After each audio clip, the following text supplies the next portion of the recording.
the way Jim Williams feels about the company and the philosophy he instills in the people that he employs is really important. It says, hey, we're here for you, the employee, but we're also here for you, the customer, and we're always going to do the right thing for both. When my wife and I started Edge Guys in 2009, we had a philosophy that we just wanted to be proud of our company and do the right thing. When we saw the trucks go down the road, we just wanted to be proud of it.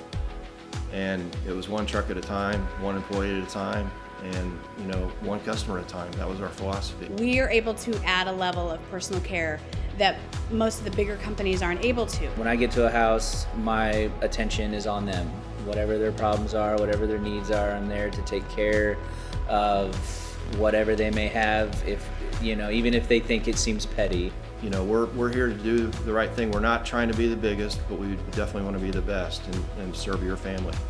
We know our strengths and we know our weaknesses, so we know what others can do. So that helps us get the right person to the customer. I know that Jim always tries to do right by the customer. We're going to try to do the right thing to make it right and do everything in our power to do so. We are mainly a referral-based company. What that means is that that's what we live on, that's what we kind of survive on here at Edge Guys. That can just ensure that you're going to get the best installation as far as what a company can provide for you. We are here, we are advocates for the homeowners, and we want to make sure that they're taken care of to their best ability.